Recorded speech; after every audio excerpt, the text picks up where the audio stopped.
This is KC Sports Network, proudly presented by Emprise Bank. What's going on, Chiefs Kingdom? Welcome to this episode of 21 Questions. I'm BJ Kissel, hanging out with my pal and former NFL defensive lineman. Spent some time with the Kansas City Chiefs playing for Andy Reid. One Mike DeVito, also one of the best dudes I've ever covered or been around. Mike, it's always a pleasure, man. Enjoy chatting with you and enjoy getting to get to some of these questions that got submitted by our subscribers and the people on our Discord that have subscribed to our paid newsletter. BJ, I love you, brother. Thanks for including me again. I'm always grateful to be here, and I'm excited to get into it, bro. Yeah, well, let's just get right into this. Let's just cut to the chase and get into it. And we've got a lot of questions that have been, like I said, submitted through our Discord. If you're listening to this podcast, you wonder what it is. So we have our paid Substack newsletter. It's $30 a year. Get a newsletter just about every day. It's got film studies, got breakdowns, got analytic stuff from our guy, Joseph Hefner. Really cool. But another perk of being a part of that, being a subscriber to our daily Substack is getting access to our Discord. There are literally hundreds of people in a giant chat room talking all the time. It's like a troll-free environment for Chiefs fans to interact with others. And part of that is submitting these questions. Answer dropped in there yesterday that you and I would be chatting and got some questions. But before we get to those questions, Mike, I do have a question for you. And I know I'm kind of I'm sorry, I don't mean to cut you off, but I do want to say one thing about KCSN that I think doesn't get said a lot. And if you talk to all the players that have been on the show, right? Sherm, Jeff, DJ, myself, Dustin, to a man, we are all amazed at the quality of content that you guys put out. Like when I read your newsletters, when I read the game breakdowns, when I watch the films, as a former player, you would think I would have it down, right? After 18, 20 years of playing the game. And I learned so much from the stuff that you guys do. So I think it's worth noting before we get started that this isn't just your normal beat writer putting words to paper. I mean, the stuff you guys put out is high level football. And so, and that's why it's easy for us to be a part of this, because it's incredible how well you guys know the game. So I thought I'd put that in there quick before we get into it. No, I appreciate that. And we've got over 50 contractors that work with us. A lot of those are on the Chiefs side, but we try to do something a little different, a little something for everybody, and try to have fun conversations over things that we have no control and don't 100% know that we know, but we love talking about it. And we're not perfect. We don't know everything, but I can speak for the guys we started with, Craig, Matt, Kent, guys who do a lot of the content, a lot of the X's and O's, especially when we got this thing rolling. They've done a phenomenal job putting the stuff in there. And comments like that from yourselves mean everything. Damn good job, brother. Doing this. But Mike, I want to ask you this question. I'm kind of sick of talking about it, to be honest, but I want to get your perspective as a former player on the Chris Jones situation, and not necessarily the contract stuff, because it's business. And I've been around you guys enough, and we've had conversations over the years enough to know you guys don't get involved in each other's business that way, because you don't want to be a distraction. And even if you're not there, if you're a teammate and you're getting asked about it every time there's media availability, it does kind of become a distraction, because you don't want to be, even though it's not your business and that's your take, you're still getting asked a lot. And you know that if you say the wrong thing, or if it comes out the wrong way, all of a sudden somebody's got a soundbite and it's a thing. And then it's even worse for the locker room. It's like, I just don't want to deal with this. I don't want to talk about it. It's not my business. No doubt. But at the game on Thursday, Chris being there, that was the one thing throughout this situation. If you've listened to me, I'm pretty much on the fence about a lot of things, because I see everybody's point of view and I don't have a lot of hot takes on this stuff. That was the first time where I was like, that's not great. Like that look. And then the presser the day before at the Ronald McDonald House saying, I'm just asking for a raise. Reportedly, they're offering you a raise and you haven't signed that. So like showing up and being there and having this, I'm here to support my teammates, but wasn't around his teammates, was just kind of there. And then being shown on TV. As a player, you've got a teammate going through a contract negotiation situation like that. He's sitting out the first game, and then you see after the game, I don't think he's down in the locker room. I don't know how many of the guys knew he was there unless they talked to him. But like, what would be your perspective as a player, knowing that one of your guys that you want to be in that locker room with you is there, but not really with you? Yeah. So like a number of things that have happened with the Chiefs since I've retired. This is a first for me. I've never seen something like this play out before. Obviously, like you said, contract situations happen all the time, and you definitely stay out of other guys' business and let it play out.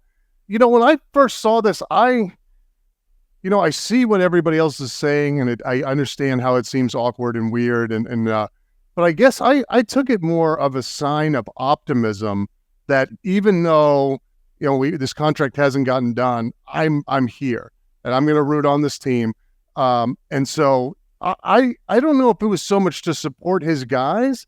Obviously, he's doing that. I think there's an element of that, but I guess trying to put myself in Chris Jones' seat, I think the idea was maybe, and this is what I took from it, was just to show a sign of I'm a Chief.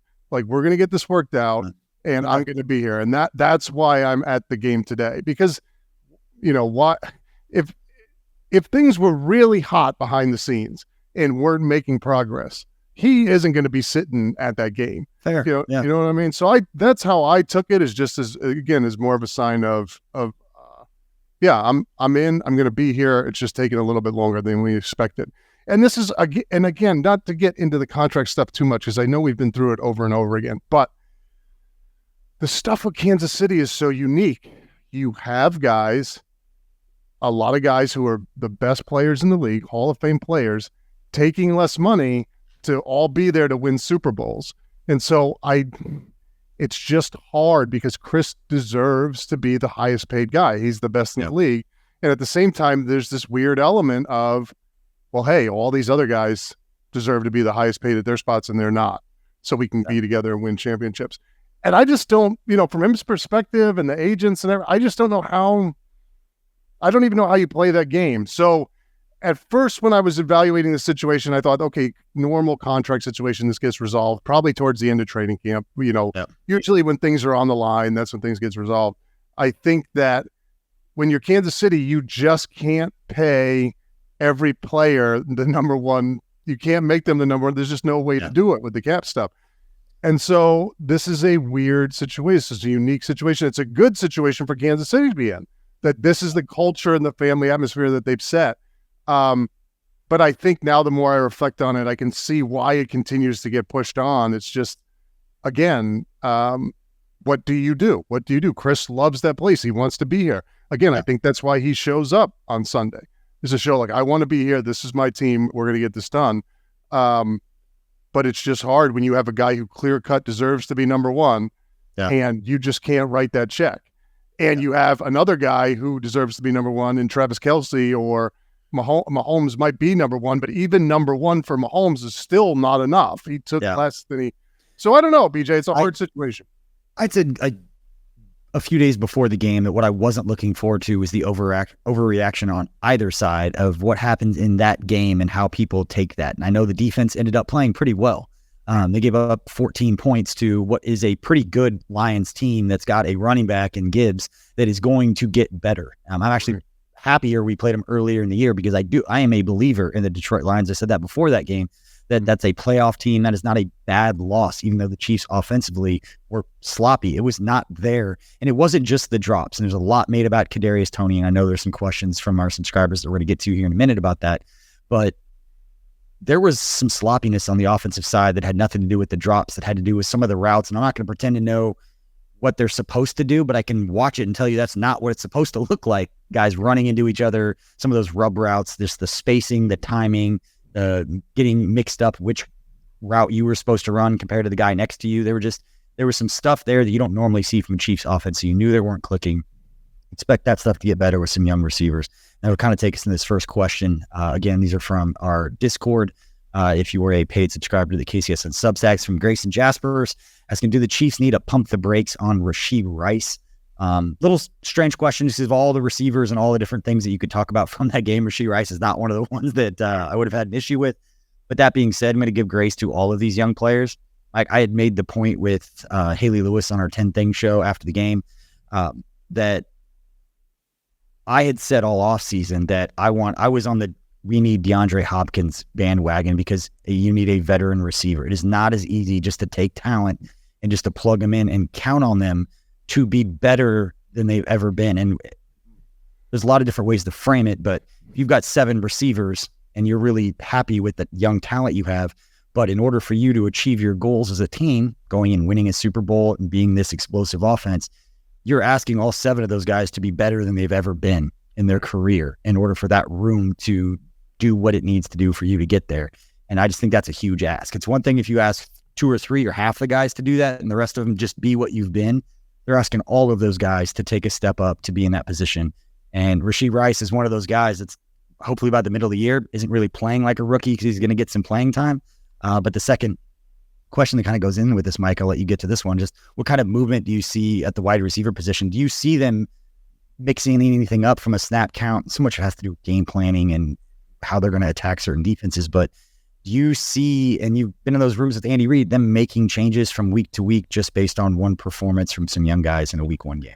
Yeah, not at all. And I think you hit on, there are 2 key things going into this game. First off, when did we lose Kels? Was it on Tuesday, Wednesday? It was like the Friday practice. It was like the last walkthrough. So I think it was Tuesday. Yeah. So that changes everything within 24 hours of the game, right? Like now what was going to be the centerpiece of the passing game is not in there anymore. Yeah, your first down prep for the game was 2 days before he got injured. He was a part of all of those game plans, and all of a sudden he's taken out after 3 days of practicing situations, all those things. And that changes everybody, right? Because he's your number 1 target. Now everybody shifts. So all these young wide receivers who are, nailing down the game plan at the last minute have to change because the game plan is going to change because you don't have Kels. It has to. The passing game has to change. And not only that, but I think people don't realize the mental part of that. When you're going into the first game of the season that has been building up for a year now, and you're fired up, you're ready to go, you have the Chris Jones situation, that's kind of looming, but you're able to put that aside. And then right before things get going, Kels, your best guy, gets hurt. I put myself in that locker room as a former player, and I know that would have hurt. I would have been like, there's a momentum, sort of negative momentum right before, even before you get on the field, things are kind of going in the wrong direction emotionally, just because you lost your best guy on the offensive side, one of your best guys, obviously Mahomes. But so you got to factor that in. Then the other thing is, again, so Kelsey's not there. The game plan has to change. The receivers have to adjust. You have all these young guys, and Jeff and I have been talking about this. With the new rules, there is not a lot of time to get these guys ready. There's just not. And you always, even when I was playing, when you had 2-a-days and all this stuff, offenses usually start slow. Even with a guy like Mahomes, it's just because you said it, BJ. It's all timing. It's all route running. It's like a fine-tuned machine. When you have an offense that's bringing back all of the same guys, things happen a lot quicker. You have all these younger guys that are new guys to the system. It takes time. It just takes time. Even with a Mahomes and with that great offensive line, it's going to take time to get these things together and get that sort of fine tuning. So I think the wrong thing to do would be to flinch because of the first game, given everything we just talked about, and start moving stuff around. I think you throw to Tony, you keep the same things going, you keep the same guys going, because again, I think the problem is just repetition. It's not lack of talent. It's not because anybody can't play. If this game has happened week 10, now we have to start saying, okay, something isn't working. Week 1, I think there's absolutely no reason to flinch. I highly doubt Andy Reid's going to change anything. I think when Kels comes back, you get the normal game plan back. Some of that pressure is off some of those younger receivers.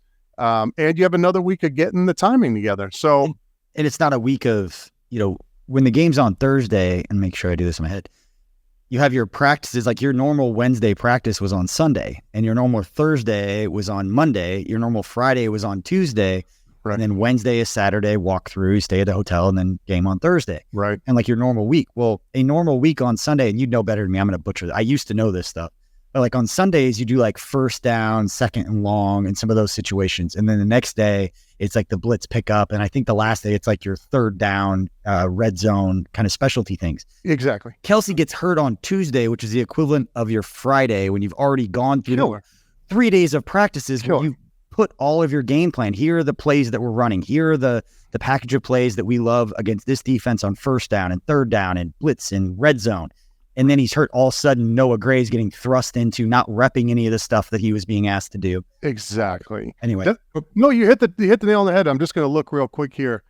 Yeah, I mean, I think one thing that you can say, so I'm looking at the rushing attempts here, and it looks like they had, you have about 20. I mean, one thing you could say is in a situation like that, and listen, Andy Reid knows more than I do, but maybe one thing you do with those young receivers is you just lean on that offensive line in the running back, right? Run the football more, take some stuff off of them.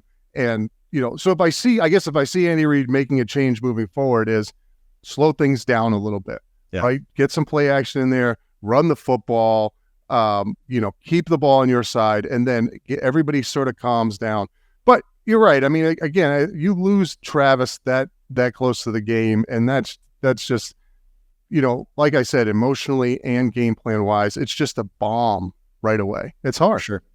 The last time I remember players around week 1 getting injured was 2014, Mike. I remember the week 1 game in 2014 where we lost 2 defensive starters to Achilles injuries, and I was sitting in the press box for the first game I ever did, and for some reason I was like, I'm going to get fired because our entire defense is getting hurt right now. And for anyone listening who doesn't know, that was when Derek Johnson and the co-host of this show, Mike DeVito, went down with Achilles injuries, probably within like 10 minutes of each other. I believe both in the first half of that game against the Titans in week 1. He got hurt right before halftime. I went in. I remember feeling like I would have felt if Kels went down. Like, I can't believe we just lost our Hall of Fame linebacker. And I remember saying to myself, I can't imagine what that feels like to be a week 1 and be done for the season. 10 minutes later. Oh yeah, now I do know what it feels like. God didn't want DJ to go through all that rehab by himself. Oh, and I'm glad he chose me to go with him. We've talked about that before. All right, we were going to get to the Kadarius Toney. We're going to take a quick break. We've spent a lot of time on the first 2 questions. We're going to get and kind of go through these a lot quicker after this, get to Kadarius Toney right after this quick break. Thanks for listening to KC Sports Network. Make sure you download our new app. Find it on the App Store or Google Play. Just search KC Sports Network. All right, welcome back to 21 Questions. I'm BJ Kissel, hanging out with Mike DeVito, answering at Chiefs Kingdom's questions. This one is from Gowsley on our Substack Discord channel. It said last week it was discussed that Toney is in a great situation because there is 0 pressure on him. How much has that pressure changed after game 1? I wouldn't say there's not. I'll set this up a little bit. I wouldn't say there's not any pressure on him, and some of that he honestly had done himself with some of the stuff on social media during the offseason, mainly with New York Giants fans kind of going after them. But, how much pressure these players feel, I don't think anyone's going to put more pressure on the outside, these players, than they're going to put on themselves. That they're wired that way. That's why they're in this position, is that they've always been kind of put at that pedestal, and they've always been the best players, and they've always had that kind of pressure. But for Toney specifically, and I mentioned this after the game because I'm very pragmatic. Something bad happens, it's not dwell on that. It's the next thing. Mm-hmm. I blame it on being a pitcher. It's the next pitch. It's always, dwell on the last thing. You always keep looking forward. I will say we will learn a lot about Kadarius Toney and the way that he responds to a game like this. Exactly. BJ, that's the key. I mean, this isn't a talent thing as far as running routes, getting open, things like that.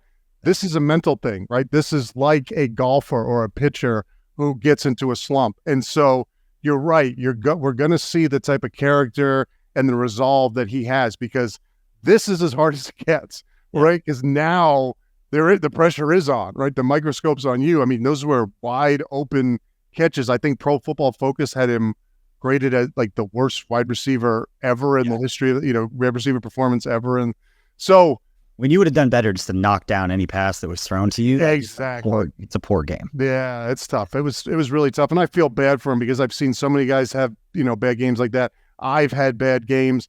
I've been lucky to play a position where I make a ton of mistakes and people don't notice because it's, in the line.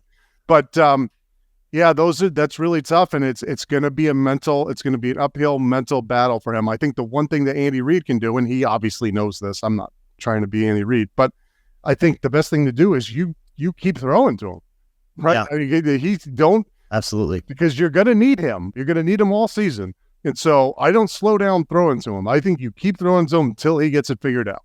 It's one of the things I love about Coach is that they're going to get the ball back in his hands. That player, he doesn't want to sit there and build up the 2 or 3 touches if they try to take the ball out of his hands. You know how much pressure he's going to have if he knows he's only going to get a couple of shots to perform. Right. And what I hate about this is the what have you done for me lately on the fans. And we're going to be very clear that it's not all fans. All fans are frustrated after the game with him, but losing sight, it's kind of like the Chris Jones. Don't lose sight of how good, I don't care how well the Chiefs defense played without him.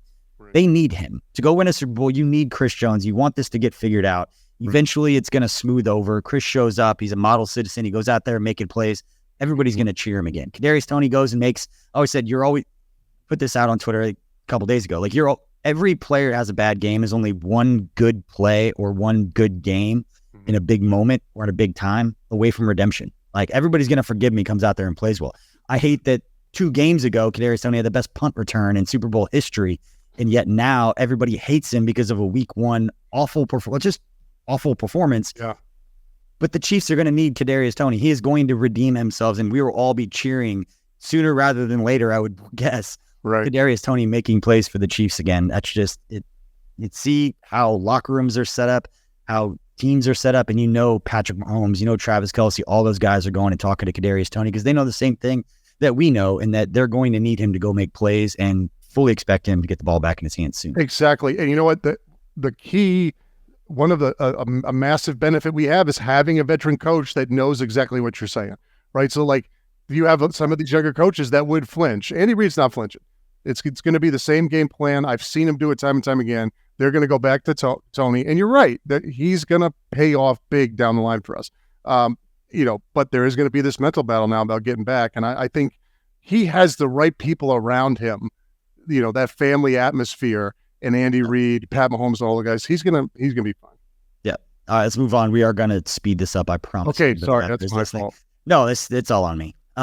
Next question is from Arrow saying, did Matt Dickerson blackmail Andy Reid for playing time? Got called up from the practice squad, played, I think it was 41 snaps. I think it was just shy of 60% of the snaps in the game coming up from the practice squad, obviously without Chris Jones and without Charles Omenihu, 2 guys in the middle of that defense. You saw a lot of new faces. Malik Herring was getting a ton of snaps early in this game for the Chiefs. I mentioned that a couple of times. Like, was there ever a time, and I don't think he blackmailed Andy Reid. I think it's the question very obviously.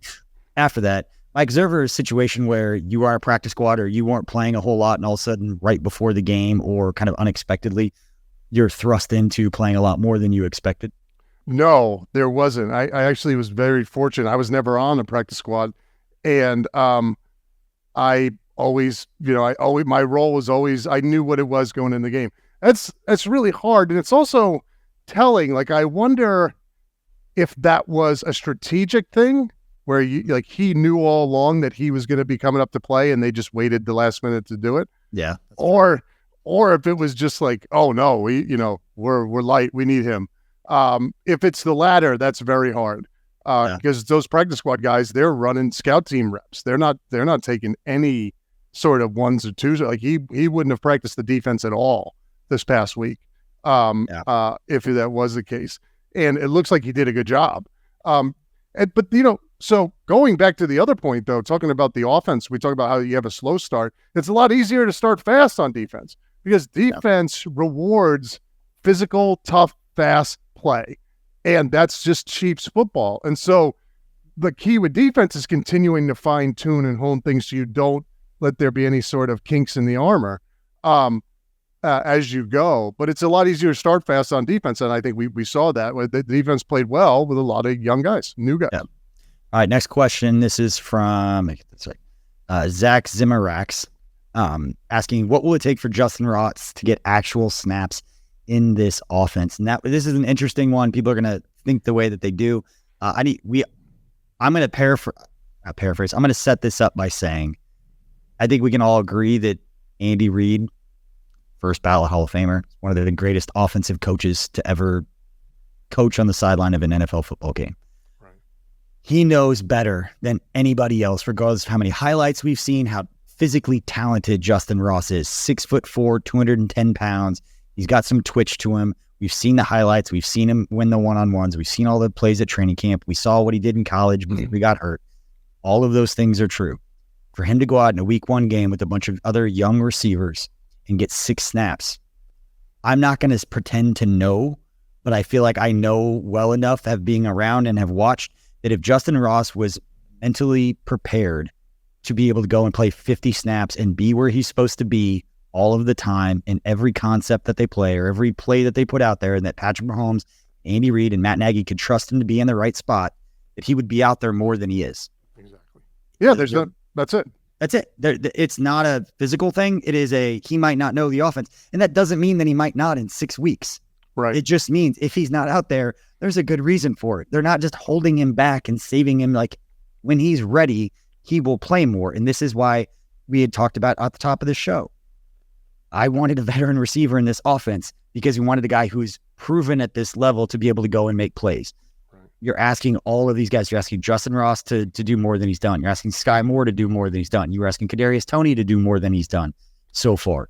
Right. Marquez Valdez-Scantling has shown to be a guy. Can he take a step up and be that number one target depending upon who you're going against? And Richie James. Right. All of these guys are being asked to do more than they've done before. Justin Ross will get more snaps when he's ready. It doesn't mean he's a bust. Doesn't mean that's wrong. Doesn't mean we should slow down the optimism of what he could be. Mm-mm. But he's not there yet. And he hasn't proven that he can get there yet. And this whole thing takes time. And I don't like when we try to rush this stuff because of some highlight plays that we all love watching.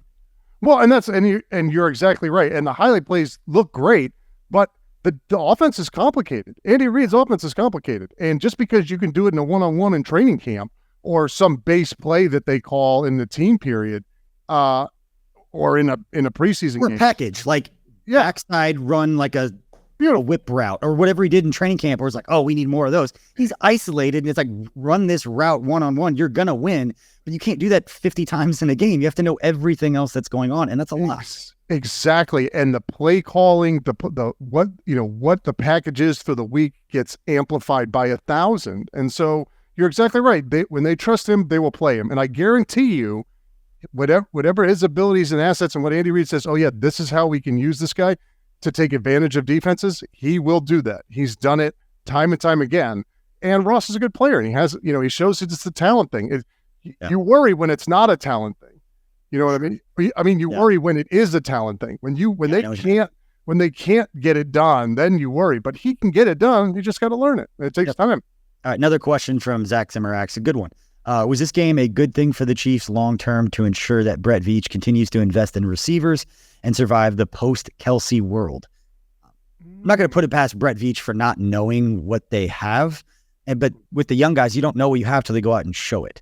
Right. I'm not going to back down and say that I wouldn't have wanted DeAndre Hopkins. I was getting annoyed, and it was a small faction, but people saying we don't need a veteran because we have all this talent, this young talent. It's like, it's going to take a while for those guys to get up to speed. How many of games like we saw this past week?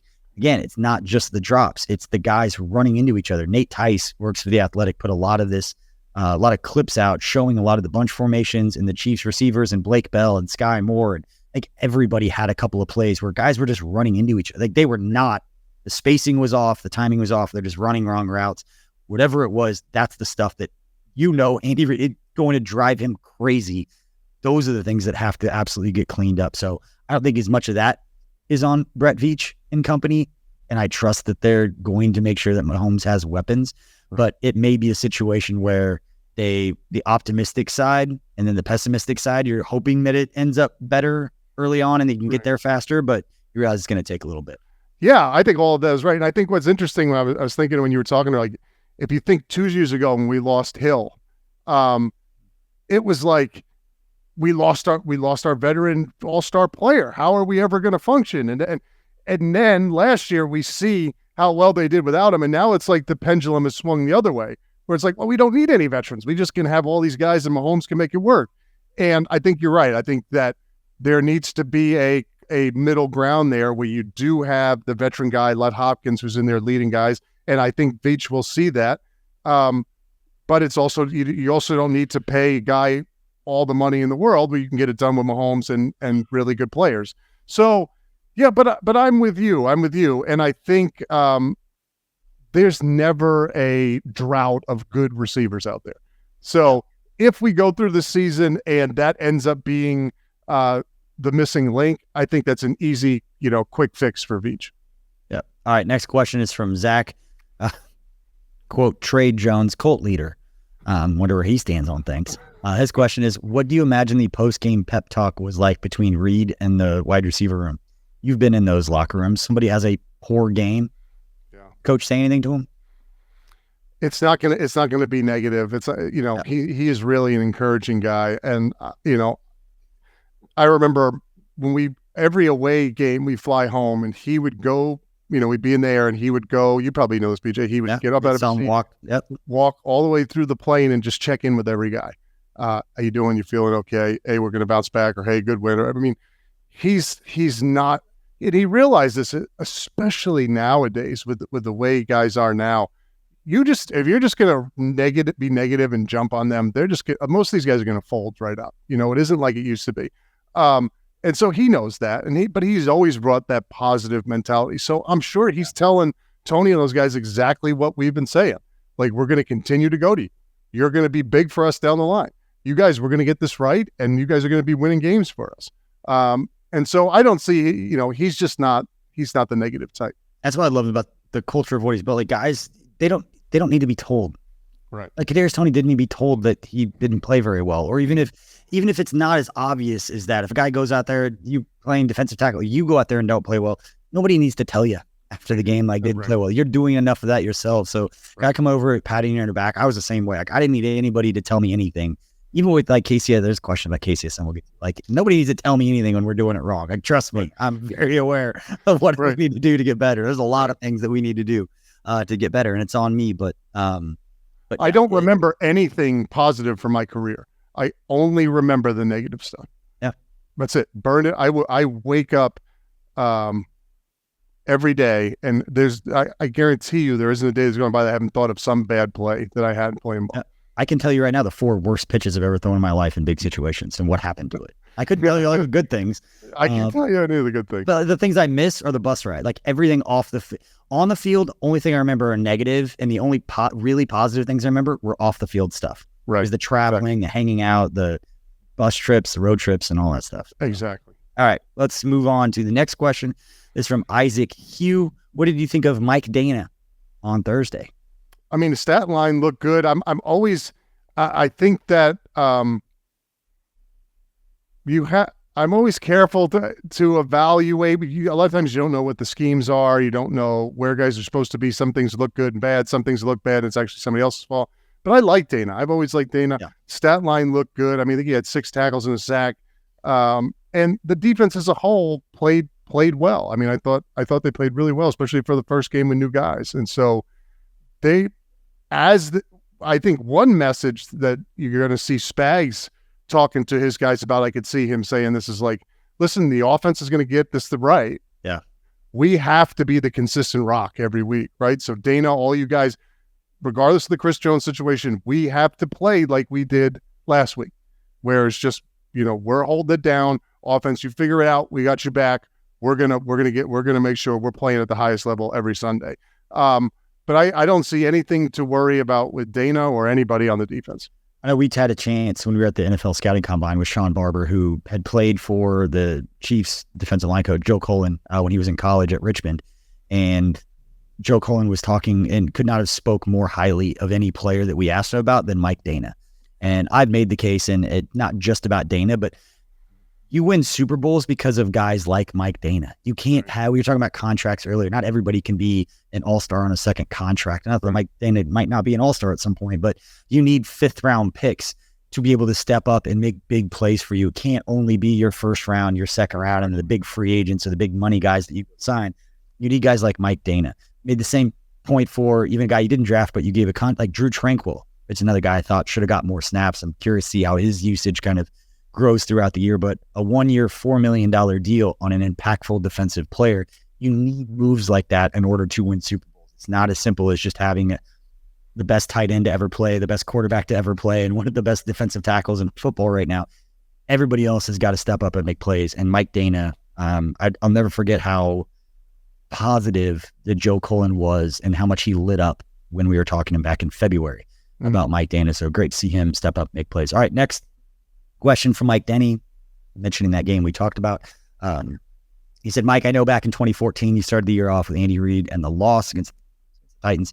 How, in your experience, does Andy bounce back? Did you guys make any big changes, or did you just kind of move on? Like, what's that post-game locker room message from Coach Reid after a game like that? Yeah, it's very much, we're going to regroup and we're going to move on. It is quick. to the point. He's not going to labor anything. Like we said before, he's not dog cussing anybody or anything like that. To the point, we're going to get it fixed and we're going to move on. And, the most fired up I've seen Andy Reid was actually in the 2015 season when we started 1-5. And then we had a team meeting. And he could tell that 1-5, you have a 0% chance of making the playoffs. It hadn't been done before us that year. And in order to get things really back on track, he was fired up in that meeting. That was the most fired up I had seen him in my time there. Is that like the Bears? Was it not the Bears? The Bears is where Jamal got hurt and then Sharkhandrick and Spencer jumped in. It was in Minnesota. We played at the University of. That was a frustrating loss. I remember that one because we played at the University of Minnesota. We played at the college field. Yeah, no, exactly. No, it was tough. And what he said was, look, here's what we're gonna do. I don't want you looking down the line at the playoffs or who we're playing in 2 weeks or 1 week. I don't even care who we're playing this Sunday. He said, I just want you to win at whatever's next on the schedule. Stop thinking so much. And just if you have lunch, if you have lifting, if you have film study, if you have any, we're going to be better at that than the other team is. And let's start let's start compounding wins, right? And boy, you saw the trajectory change. We go to London, we beat Detroit, and then we're on and popping. Pittsburgh. I remember because you won like 10 straight. I remember that because I was writing about it all the time. But yeah. I think the first win was against Pittsburgh because then he joked afterwards when Doug Peterson got the job. And he was like, yeah, what happened? What's caused this winning streak? He's like, well, I let Doug call the plays. Yeah, that's right. Yeah, that's good. He's so good. Good job getting Doug a job. But the beauty of Andy Reid is he's been through so many, there's nothing new under the sun for Andy Reid. He's been through so many situations and he knows what to say, when to say it, how to get things right. Yep. I'll never forget random stories. I don't know if I've ever told a story before. One of the only times I ever felt like my job when I was working for the Chiefs, like I may have made some kind of difference at some level on the field, because I have no effect on it. I just write about what's happening. I see it and I'm part of it and got to kind of be that conduit between fans and players. But the Minnesota game, Everson Griffin was declared out as an inactive, and he was not on the injury report all week. It was a shocker. He had some stuff going on in the locker room. It was like and I go to that official. So rewind here, 90 minutes before the game, there's an officials meeting where it's like the PR directors for both teams officially hand in the inactives for both teams to the referees. And it was the one like piece of breaking news I got to be at. And so I was always got to be in that meeting where some of the national NFL network guys and the ESPN national people would kind of stand off to the side and get it after. They couldn't be in that meeting. Like I was standing right there. And when Everson Griffin was declared inactive, I remember looking at like Brad and Ted and just being like, wait a second, like that's their dude. He was not on the injury report all week. This is a shock. Like this is something different here. And I remember walking from that meeting out to the field to tweet out, and I go on the radio and talk it. And I saw Doug Peterson, the guys were getting ready on the field. Like I walked onto the field and I'm like waving my arms at Doug Peterson. I'm like, Doug, come over here. He's looking at me like, the hell does BJ want? Like, what are you doing? Like we're at game day. Never done anything like that before. I was like, Doug, 97 is out. He ran over. He's like, what are you talking about? I go, they just declared 97 out of the game. He like ran back to the locker. It ended up not mattering because they still ended up losing the game, but I'll never forget that game in Minnesota. That's funny. That's yelling at Doug across the field. Yeah. That's great.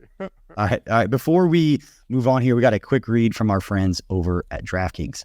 Football is back in full swing with another week of epic games. And who's got you covered on the action for every single one of them? DraftKings Sportsbook, an official sports betting partner of the NFL. New customers can bet $5 on football and get $200 instantly in bonus bets. Nobody's missing out on the action this season. All DraftKings customers can take advantage of 2 new offers every game day this September. Get in on the NFL Week 2 action with DraftKings Sportsbook. Download the app now and use code KCSN to sign up. New customers can bet just $5 and take home $200 instantly in bonus bets. Only on DraftKings Sportsbook with code KCSN. The crown is yours. Gambling problem? Call 1-800-GAMBLER or visit www.1800gambler.net. And your call 877-8-HOPE-NY or text HOPE-NY. That's 467-369. In Connecticut, help is available for problem gambling. Call 888-789-7777 or visit ccpg.org. Please play responsibly on behalf of Boot Hill Casino and Resort. 21 age or older, varies by jurisdiction, void in Ontario. See sportsbook.com youtube.com/football terms for eligibility, terms, and responsible gaming resources. Bonus bets expire after 7 days after issuance. Eligibility and deposit restrictions apply. BJ, my PhD is in philosophy, and I don't think I've read anything that hard. Every time I do it, I'm like, then I listen on the radio. I'm like, they're so good at it. And I just read it normal and then speed it up, which we probably could do. But I think everybody should just get to hear me butcher my way through it. No, it was great. Well done. All right, let's get back to the questions. Get back to what the people want to know. Corey Peter, BJ, can you describe your feelings leaving Arrowhead Thursday night using only the F word? Family and fun. I know that's not the words you're looking for, but I had a chance to go to the game with my whole family, my wife, my son, my daughter. We'd gone to games before. They were so young, I don't think they're going to remember. My daughter didn't remember going to the game before. It was during COVID. It was a couple years ago. And then we're going to go to a handful of games this year. So we had great seats. The kids absolutely loved it. We left at the end of the third quarter, so we did not see the end. We watched the end on my phone as I put my daughter to bed super late on a school night. But yeah, the team was sloppy, but at this point, I'm not going to let my emotions necessarily be carried on a performance like that when there were so many more cool things I was doing with my family. So, and not the answer a lot of people want, but I absolutely loved it. I got one of my favorite photos we've ever taken of our family after one of the touchdowns. The kids just pure joy. It was just awesome to watch. So, not what anybody wanted to hear, but it's also week one, and I just don't. They'll be fine. You've been through this, BJ. Seen this before. You've been through this.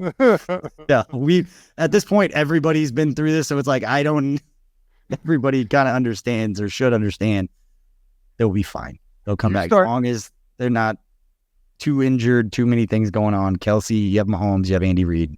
They'll be fine. You've been through a number of NFL seasons because if you start week one with a string of F-bombs, by week 10, you'll be killing somebody. So That's first game, first drive, a bad third down call that he doesn't like.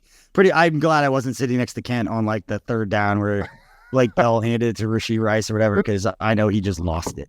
I know. It'll be okay, buddy. It'll be just fine. All right, let's go here. Thanik, do the Chiefs win on Thursday if Charles Omenihu was on the field? I don't know. I don't think it'd be better, but the defense was fine. Yes, they should get some more pressure. Spags has to dial it up, all of that. But I don't see that as an excuse of, if the front four can't get pressure and you have to blitz, you can't live by that. Sure, but they're going to get Omenihu back. They're going to get Chris back at some point. I was in number one defenses that lives by that. It was me and a bunch of guys like me. There was no pressure from the front four. We blitzed.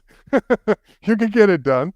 You can get it. It's possible. That's funny. All right. All right. Christian Gummadras. Hey, BJ, when you started KCSN, did you expect to become Thanos? Yeah. No. You were always Thanos. I did not. Always Thanos. No, it's talking about getting the final Infinity Stone and the Only Weird Games, formerly known as Times Ours, that podcast joining us. It's a beautiful thing that we've created this thing that allows people that are really passionate about something, give them a platform to come and talk about it in a fun, engaging way that's, utilizing media platforms that are growing in today's kind of media market, with podcasting, with YouTube, with social media, really just leaning into creating the best content we can put together on the platforms that people are using more and more, and that we'll use more 5 years from now than they are right now. Nobody knows what media is going to look like in 5 years. Nobody knows on the national level, the regional level, the local level. It's all changing.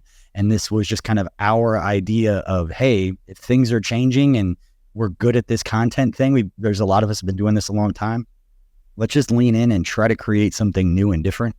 That hasn't meant that it hasn't been a lot of mistakes and a lot of things that, kind of to your point, defensive tackle, you make a lot of mistakes. A lot of people might not notice or kind of understand everything. Made a lot of mistakes that we've learned from, we try to get better from, but I'm lucky in that the people that have decided to do this with us are very, very good at what they do, and we all trust each other to be good at what we do. There's no micromanaging. There's too many things going on. Awesome job, B. I mean, you're an awesome human being, so everybody wants to be involved in what you're doing.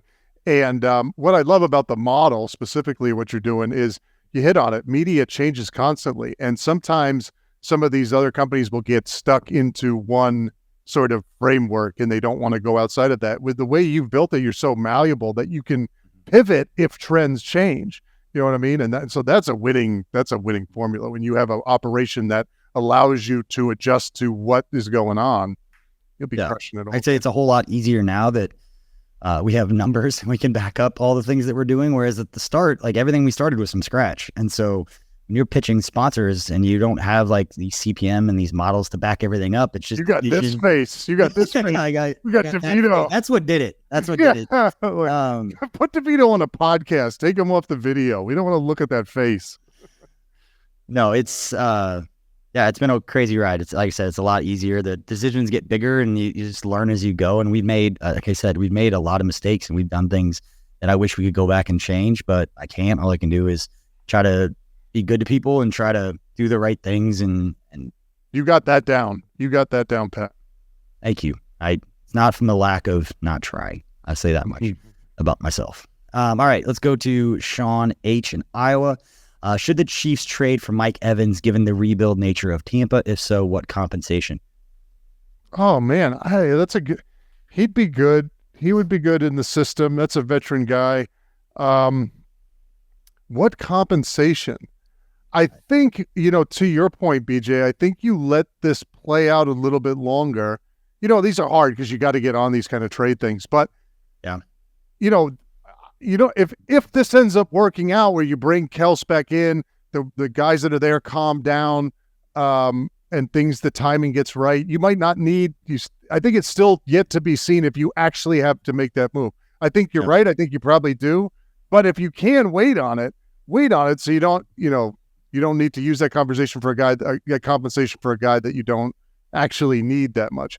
But I think he'd be a great guy to have in the system. I'm not familiar with where he's at contract wise and how that would fit. I know he's in I don't know the number, but I know he's in the last year of his deal, and that it was reported, and I think I even thought earlier today that if he didn't get a new contract extension from the Bucks before week 1, that he'd just play out this deal and then he'd be a free agent next year, which I think both sides. Oh, that's what's going to happen. They're not going to trade him. Okay. Right. So I think it's like Tampa's not going to be good. He's already going to test free agency. It probably is not going to make sense for them at this point because he is a veteran receiver. He's been one of the more consistent. He's in the very interesting Hall of Fame discussions because the totality of his career warrants it when you look at how consistently good he's been.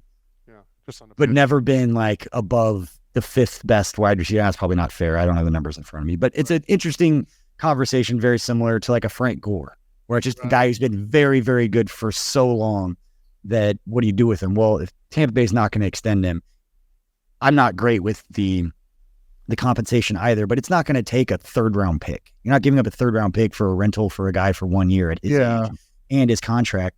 And for the Bucks, it's, you got a bonus 5th round pick that you were going to lose anyway. If you don't think he's going to sign some huge deal next offseason, it's going to affect your compensatory pick formula because they wouldn't want to. No point to trade him for a 7th if you keep him and then he signs somewhere else and you get a comp pick for him. It's higher than that. But anyway, I've been in the bandwagon of they need a veteran playmaking receiver. Doesn't mean he's gotten 1,000 yards, but you trade for Mike Evans or a guy like that who's on a bad team, who's on the last year of his deal, that they don't want to keep or re-sign. That's kind of that sweet spot. How many of those guys out there are in the league? Mike Evans been a popular one. It might take him 5 or 6 weeks to get used to the offense. I would want him for the playoff like the last 5 games of the regular season, the playoffs. Calm the young guys down. Exactly. And just to have a guy that Mahomes can just throw the ball to that has made big time plays at this level, who's not costing you a ton of money or a ton of resources and a draft pick. And you're saying a 5th round pick would be where what you would get. That's like the ceiling of what I would offer, because I don't think you would take more than that for a player at his age with his contract for just 1 year, knowing that he's a free agent after this year anyway. Oh, that's interesting. I don't know the market well enough to know what Mike Evans would get next year as just a bona fide free agent going out, and what kind of comp pick could the Bucks get back for him if they just keep him this year and let him go after that. All right. Joel Penfield, what are you trading in 2025 to get Travis Hunter? I've had these conversations about getting a high draft pick to pair with Patrick Mahomes, but it was never about Travis Hunter. It was, if you could trade Chris Jones to the Chicago Bears and the Bears struggle this season, it means you end up with Marvin Harrison Jr. out of Ohio State, best wide receiver prospect in a while, who went off again yesterday. Would you do that? And that's where it starts to get exciting. Like, I want Chris. I want them to pay Chris. I want him to be there. If that's not going to happen, and then I'm watching highlights of Marvin Harrison, it's like, you know what? Yeah. I would absolutely put that dude with Patrick Mahomes in his career. Travis Hunter is going to be the same way. There's not a lot I wouldn't do to get a young, bona fide stud wide receiver on a rookie deal with Patrick Mahomes through his prime. Where is he? Where would he's more of a receiver than a corner, right? Yeah, I think so. Okay. He's the number one prospect coming out. I mean, he's going to be an absolute stud. Yeah, for a very, very long time. Yeah, that's interesting. And I never thought of it in light of the Chris Jones situation. But yeah, I mean, if he's gonna be that good, and you get a young guy in right away, where his whole career now he's with Mahomes, it's got to make other teams so frustrated. I don't want to trade Chris, but I'm not going to say that the excitement of like getting a Bears first round pick, knowing like if they struggle and they're bad, all of a sudden you get like a top 3 pick. Like, I would like rooting against the Bears every single week just to see how high of a draft she's getting. It's just, I hope they struggle. Even though I love Ryan Poles. Phenomenal dude. I hope he has a lot of success. Yeah. But if that trade happens, I will be rooting for every other team just so the Chiefs get Marvin Harrison. Get a high pick. Yeah, exactly. All right. This is a good one. This is from Lindsay Lou. I want your thoughts on Juwan Taylor. There's a lot been made about the highlights of him jumping off sides at right tackle. I don't know if you've caught a lot of those. Yeah. Where it's kind of timing the snap. And Duke Manyweather put stuff out that showed like it's happening at the same time. There have been a lot of back and forth where people are kind of split down the middle, to be honest. A lot of the people I see defending it are former players because like he's not jumping. This is what it is. And the people that are like, this is blatant offsides. I don't know why they're calling it. Are more the media types, at least what I've seen. I'm sure there's in the middle, but it kind of looks like that split. When you saw it live or when you've watched it, how do you feel? Like, what do you see happening? Do you think it's offside? Do you think he's jumping? Or is it just perfectly timed? Duke is going to know better. I mean, if Duke is saying that that's not the case, he's going to know better than anybody that. I mean, when you look at things in super slow motion, yeah, everything is obvious. It's obvious that this is the case, that he's jumping off sides.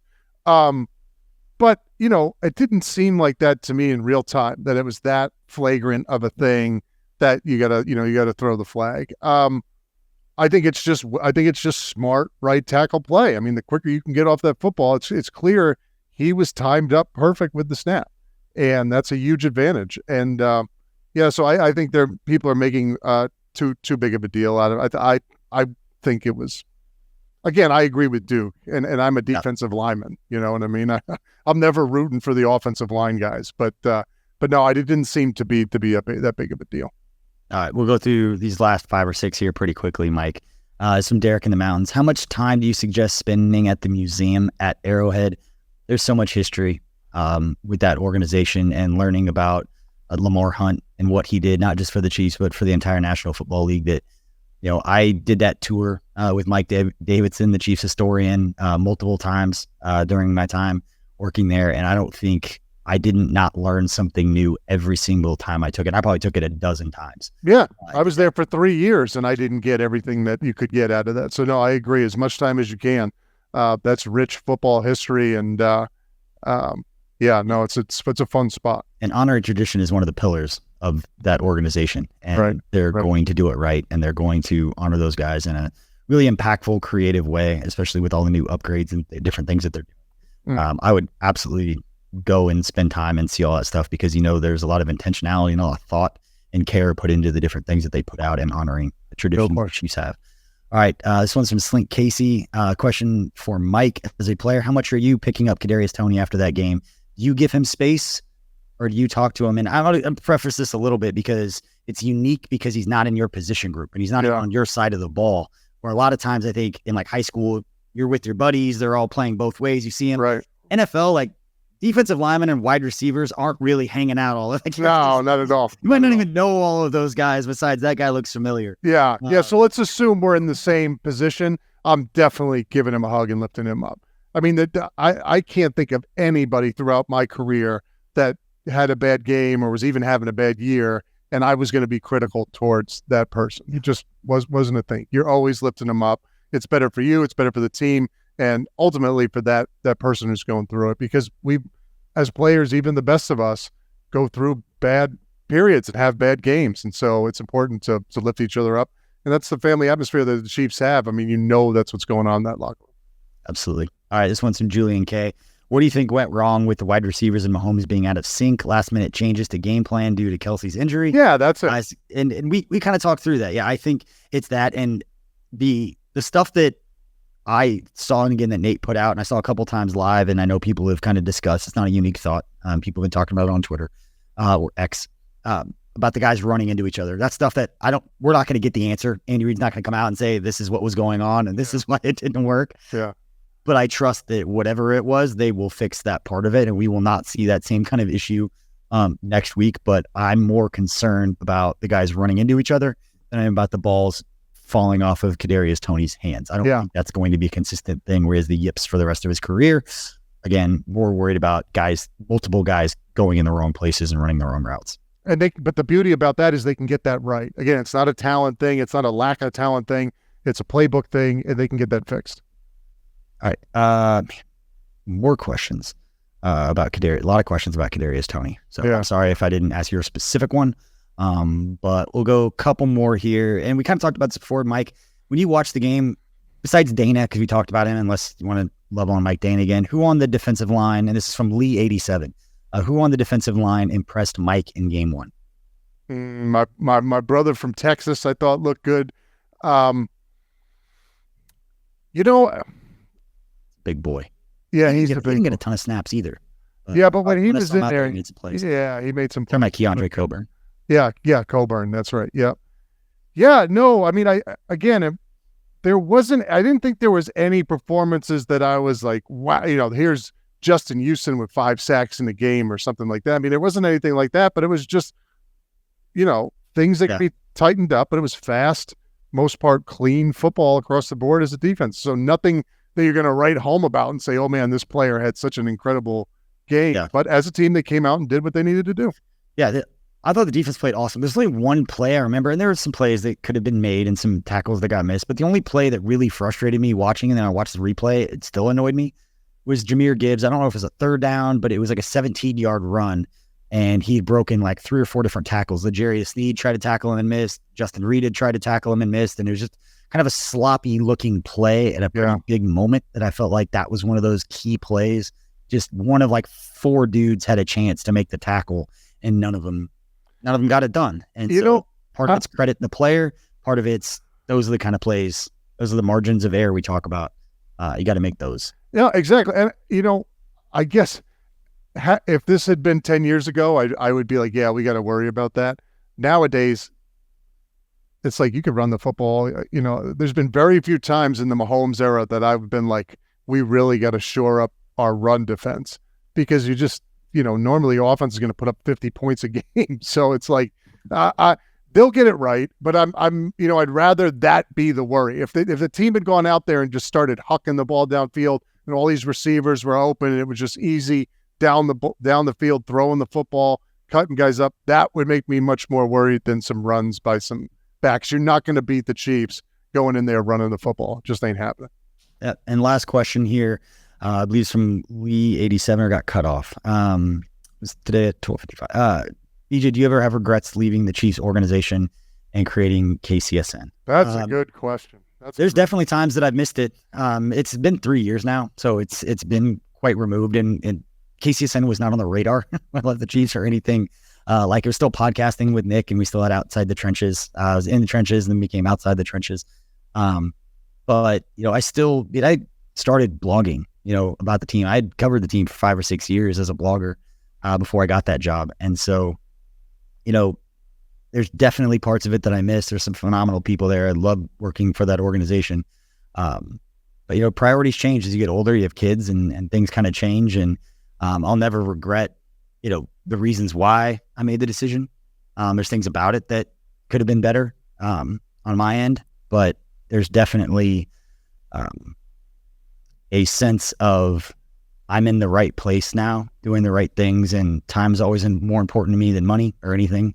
And spending more time around my kids, picking them up from school every day, like those things meant more to me than anything else. And I got a chance to work with phenomenal people, got a chance to still do the things that I love doing, covering the team. I don't get as cool of a view anymore and don't get the access, and just being around, being a part of that team. I mean, been a part of teams my whole life. So that part of it kind of missed for a while until we got KCSN to a point where like now I feel like I'm a part of a team. And I hope that everybody that works with us, we try to have that culture as best we can with you guys 52 that. contractors. You guys nailed that. It's that all have full-time jobs. And so the motivations and creating this thing that allows people, again, whether it's the Chiefs or the Royals or the soccer, our soccer coverage is phenomenal. Chris, Jimmy, and Dan do a phenomenal job covering Kansas City soccer. It is their passion, and I love having something and creating this thing that allows them this outlet for them to be able to go and talk about it. And that means more to me than anything at this point in my career. I've been covering this team since before Andy Reid got to Kansas City for a long time. Not as long as some, but it's been a really, really, really cool ride. And I think the coolest part, Mike, get off my soapbox here, I think the coolest part for me, and I think a lot of us, even like Seth Kaiser and Craig Stout and guys that we were all starting to create content together back in like 2008. We were writing for Arrowhead Pride. We were blogging for him. And I think the coolest part is so many people within Chiefs Kingdom have been following since before I got married. I mean, I was dating my now wife at the time, and we were blogging, and you're just kind of sharing. It was before social media, so you just kind of share, and you'd get to know people, and then we'd have kids, and we'd share that online, and we share that on the blogs and talk with our friends about it. Right. So people have watched me kind of grow up into this space, and have known me for a long time and known a lot of those things. And I think that's the part that I think is most special about this Chiefs content space and what we've done is so many people have been around for so long that kind of watched it grow. Well, and I think to have that, so that when you did leave Kansas, when you did leave the Chiefs officially, to have this set up, this passion ready to go, I think that was one of the things that was the biggest thing in my career, was getting done and not having that passion, something to get into. But you know what, BJ, I'm so glad that you're at a place, like you said, where you have peace with where you're at, with where you're to be with your family, to be home. And above and beyond that, not as important, but above and beyond that, is Kansas City is better having you doing this. Like the Chiefs, sporting, all the thing that you guys do, having KCSN as a media market in Kansas City is great for Chiefs Kingdom. And so we're lucky to have you, brother. Thank you. I could talk about how lucky I feel for all this stuff for a very, very long time, but it's nothing but just positive vibes and feeling good about what we've done, knowing that we still have a lot of things that we can do to get better, a lot of ways to go, but none of this works if people hadn't supported what we've done. And now the totality of what we've done, we've created something that's cool and special and still very small and growing. But it's been a special ride thus far, and we appreciate everybody for listening. Appreciate everybody who's been supporting us or following in some form or fashion. There's a lot of great places to get Chiefs content, and we don't have to overtake everything. And I'd still, if you like, other shows, you like Ryan Tracy and Locked On, go listen to Ryan. Ryan's awesome. There's a lot of different places to get great Chiefs content. We just want to be one of those. So appreciate everybody for supporting. Appreciate guys like yourselves and the relationship, Mike, that we've created, and Jeff and all the guys that are a part of what we're doing, that we've crossed paths with and just stayed in touch with. It's what means the most, the relationships and those things. Well, I'm grateful for you, BJ. Thanks for including me. It means a lot. Absolutely. You and I have had enough of those discussions, and thank you if you're still listening us ramble at the end of this show, but we're going to let you go now. We're going to get back to watching some football. We're recording this here Sunday afternoon. Sunday.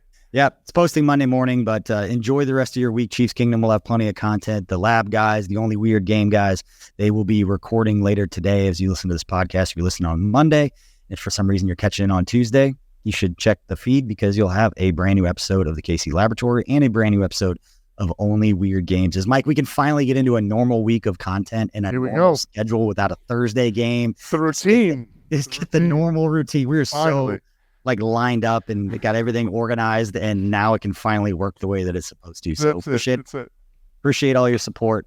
We'll see you next time.